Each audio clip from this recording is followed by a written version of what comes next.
clase, pero vimos que es necesario. Ay, siempre va a ser lo mismo. Profe, tengo una consulta. ¿Cómo es la modalidad o sea, cómo se va a evaluar? Buena pregunta. Ustedes vayan estudiando y yo les voy a decir. ¿Estamos? Profe, a mí también me gustaría saber cuándo, al menos, una fecha. Digo, ¿el viernes o el sábado que viene? ¿Pero la cursada no es 2 semanas? Y bueno, el de la semana que viene, digo. 15 días. 14. ¿Ah? ¿Otra pregunta? ¿Hacemos el viernes o el sábado? Un tipo parcial. Ya veremos cuál será la modalidad. Vayan estudiando y vamos viendo. Bueno, ¿ven la presentación o no? Sí. Buenísimo. Bueno, mareo y vértigo, ¿por qué es importante? Porque si ustedes ven esto, de todas las consultas que hay a una guardia médica o de medicina, el 2.5 son mareos, es decir, claramente es algo que habitualmente el paciente consulta y el 1% de estos son vértigos. Y a veces se complica porque es difícil definir qué es un mareo. Si yo les pregunto, ustedes son 13, les pregunto a los 13 y lo más probable es que los 13 me den una definición distinta. Bueno, que es una sensación como la cabeza vacía, como que me voy a desmayar, como que me desvío, como que esto, como que aquello, pero puntualmente no hay algo específico. El vértigo sí, el vértigo tiene una definición más marcada que es sensación de giro del entorno girando alrededor mío. Todo me da vuelta. ¿Ah? Eso es desde el punto de vista desde la definición. Ahora, ¿cómo lo podemos clasificar a los mareos? Podemos decir que el tipo 1 es el vértigo, el tipo 2 es esta sensación de me voy a desmayar, que lo vemos en los síncopes, en las lipotimias, el paciente le baja mucho la presión, se empieza a marear y a veces se cae al piso. El tipo 3 es esta sensación de inestabilidad. Esto es típico de los pacientes añosos. Doctor, camino y voy caminando como en algodones. Y uno cuando empieza a ver, toman un montón de fármacos y todos esos fármacos pueden dar hipotensión ortostática o pueden tener alguna enfermedad que afecte la propiocepción, cuadros parkinsonianos, etc. El tipo 4 es el mal definido, es decir, es muy difícil de interrogar, a veces pueden ser trastornos de ansiedad, por hiperventilación, etc. Desde el punto de vista de las causas, tenemos causas otológicas, centrales, médicas e inespecíficas. Causas otológicas, el BPPB, que acá está en inglés, pero al revés, que es el vértigo posicional paroxístico benigno, por eso la B corta va adelante y la B alta va atrás. La neuronitis vestibular, enfermedad de Menier, la paresia vestibular bilateral, etc. Causas centrales, todas estas las van a ver en su clase que les corresponde, migraña vestibular o migraña de tronco, migraña basilar, típicamente tiene mareos y vértigos, una ACV de fosa posterior, cuadros epilépticos, la esclerosis múltiple, las enfermedades debilizantes, etcétera, pueden tener.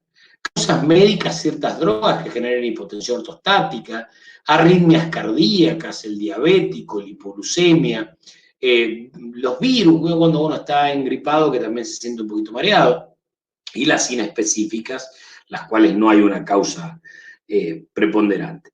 Nosotros nos vamos a fijar en estas hoy porque la clave está en hacer un buen examen neurológico y saber si son centrales o son otológicas y médicas. Si son centrales, nos vamos a ocupar los neurólogos, vamos a pedir la resonancia, etcétera, lo que haya que hacer. Si son causas médicas, derivaremos al especialista que haga falta. Y causas otológicas, generalmente los ven los kinesiólogos vestibulares y el otorrino. Desde el punto de vista de la clínica, hay síntomas primarios, secundarios e inespecíficos. El síntoma primario, el vértigo, la impulsión, que es esta sensación de que me empujan, la oscilopsia de movimiento de los ojos, ataxia, síntomas auditivos, Secundarios, generalmente el paciente con vértigo o mareo puede tener náusea, diarrea, fatiga, dolor de cabeza, etc. Y los inespecíficos son estos mareos que uno no puede identificar. Es muy importante el interrogatorio, definición de qué es lo que siente el paciente, cuánto le dura, qué lo gatilla, una historia otológica, farmacológica y familiar, hacer un examen neurológico completo, evaluar la marcha, ver la parte otológica, el romber, que es básicamente que el paciente se pare un pie al lado del otro y cierre los ojos. Si el paciente tiende a caerse, el romber positivo.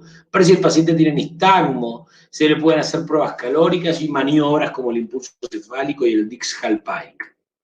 Este es el impulso cefálico. Siempre que hacemos este tipo de maniobras hay que estar seguro que la columna cervical está conservada.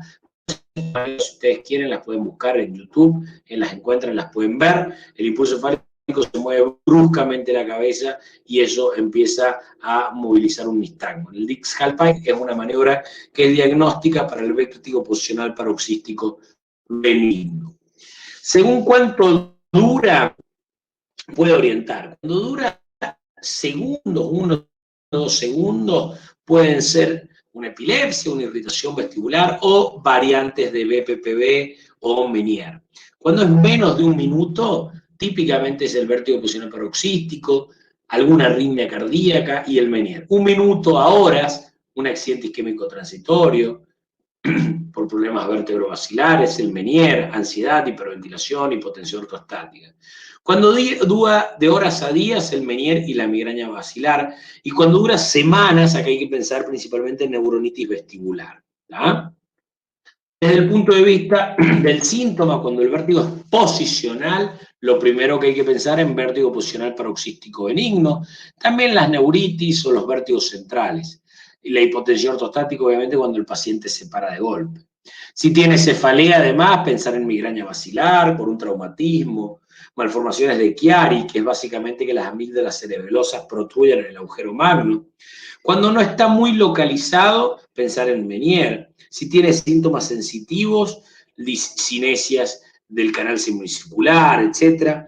Y si hay algo médico legal, pensar en ganancias secundarias. Desde el punto de vista clínico, cuando es periférico central, ¿cómo lo diferenciamos? Generalmente en el periférico es un vértigo muy severo, con muchas náuseas, vómitos, no tiene tanta alteración del equilibrio. Las pruebas vestibulares son armónicas, es decir, el nistagmo, la lateropulsión, el desvío de los índices, todo va a ir hacia el laberinto o el oído que no está funcionando, el hipovalente. ¿tá? La hipoacusia es común en el periférico, no común, pero puede haber. No va a haber síntomas neurológicos, sí puede haber un nistagmo rotatorio horizontal. En el central tiene menos vértigo, menos náusea, sí tiene más alteración del equilibrio, las pruebas vestibulares no me orientan a ningún laberinto, no hay hipoacusia y tiene síntomas neurológicos. Puede tener nistagmo horizontal o vertical. ¿Qué estudios complementarios hacemos? Test audiológico, en causas de vértigo, que hayan síntomas auditivos, el Meniere. Test vestibulares como la videonistagmografía, principalmente para vértigo posicional paroxístico benigno.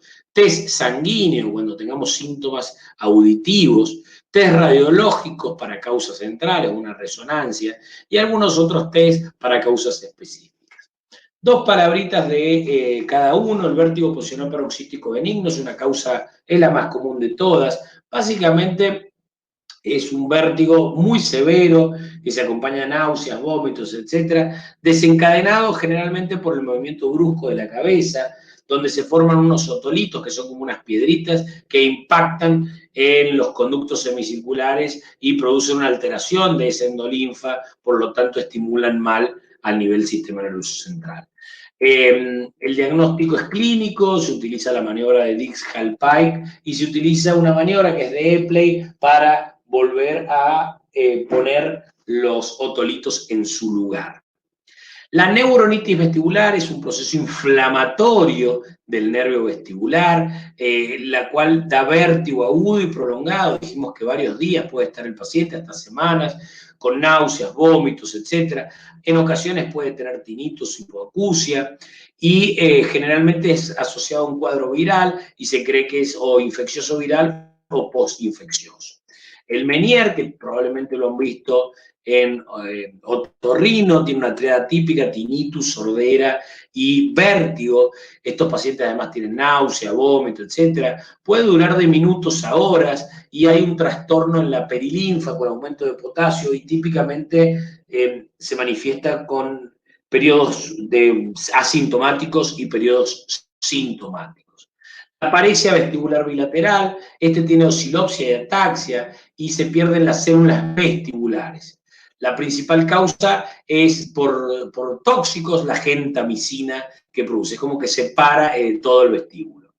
Y las discinesias del canal semicircular superior, cuando hay un fluido fuerte, induce el vértigo, se llama fenómeno de Tulio, puede haber hasta ataxia, y hay un problema en el oído, en las estructuras que lo rodean. Acá es muy útil usar la tomografía del hueso temporal y vemos el canal semicircular superior, ya que el hueso que está sobre ese canal está ausente. ¿Tá? Entonces, cuando ustedes tengan un paciente que ante un ruido hace vértigo, hay que pedir una tomografía y pensar en eso. Bueno, 2 palabritas de vértigo, 2 palabritas de la introducción a la neurología. Ya mañana vamos a avanzar en patologías. En cuanto al parcial, quédense tranquilos. El viernes, que ya les digo qué viernes es, viernes 2 de julio o sábado 3, podemos hacer el parcial, más probable el sábado 3 en la mañana. Generalmente los parciales son casos clínicos, pero mi consejo es que, si bien les ha tocado esto de la virtualidad, vayan llevando al día las clases, cosa de que cuando terminen el cursado, porque bueno, ahora los parciales por ahí son un poco más accesibles que antes, pero al final probablemente no, y les va a costar neurología, y les va a costar hematología, les va a costar todo, así que vayan llevando al día las clases y todo va a ser más fácil. Bueno, mañana yo les voy a dar la clase, ya les digo a qué hora, más o menos. Doc, Mañana ¿podría les voy a dar mandarme la un link clase. con los temas, por favor?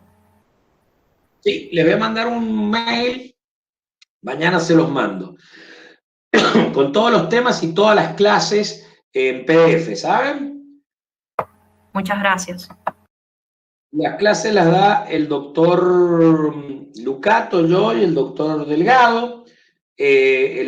Así que ya vamos, les voy a pasar el teléfono a Jimena de los otros colegas para que se coordinen. Mañana, a eso de las 4 o 5 de la tarde, tenemos una clasecita. Y ahora le voy a hablar a la doctora Matay a ver si pueden ir a las prácticas, ¿ok? Gracias, Doc. Muchas gracias, profe. Bueno, nos vemos.